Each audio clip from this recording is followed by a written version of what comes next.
Hi friends, ఈరోజు ఈ వీడియోలో ఆంధ్రప్రదేశ్లో తల్లికి వందనం పథకానికి సంబంధించి ముఖ్యమైన అప్డేటు వచ్చింది. డబ్బులు రాని వారికి రూ. 10 శుభవార్త వచ్చింది.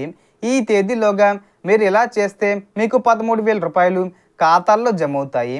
సో దానికి సంబంధించిన పూర్తి ఇన్ఫర్మేషన్ ఈ వీడియోలో తెలుసుకుందాం. అండ్ వీడియో మీద నచ్చితే లైక్ చేసి షేర్ చేసి సబ్స్క్రైబ్ చేసుకోండి ఫ్రెండ్స్. సో ఏమాత్రం లేట్ చేయకుండా వీడియోలోకి వెళ్ళిపోద్దాం. సో ఈ తల్లికి వందనం పథకానికి అర్హత ఉన్నప్పటికీ 13,000 రూపాయలు మీ ఖాతాల్లో జమ కాకపోతే ఇంకా అవకాశం ఉంది.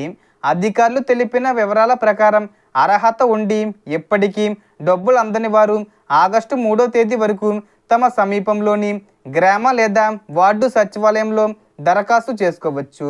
అనంతరం ఆగస్టు 4 నుంచి 10 వరకు వచ్చిన దరఖాస్తులను అధికారులు పరిశీలించి అదనపు అర్హుల జాబితాను సిద్ధం చేయనున్నారు.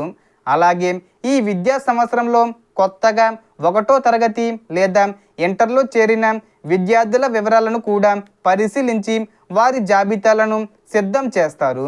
అనంతరం ఆగస్టు 30న కొత్తగా అర్హత పొందిన లబ్ధిదారుల జాబితాతో పాటు విద్యార్థుల జాబితాను విడుదల చేయనున్నట్లు సమాచారం. అదే రోజున అర్హత నిర్ధారణ పూర్తయిన తల్లుల బ్యాంక్ ఖాతాల్లో 2వ విడతగా 13,000 రూపాయలు జమ చేసే ప్రక్రియ ప్రారంభమయ్యే అవకాశం ఉంది. అయితే దరఖాస్తు చేసేటప్పుడు ఆధారు, విద్యార్థి వివరాలు, బ్యాంక్ ఖాతా సమాచారం వంటి అవసరమైన పత్రాలు సరిగ్గా ఉన్నాయో లేదో తప్పకుండా ఒకసారి చెక్ చేసుకోండి.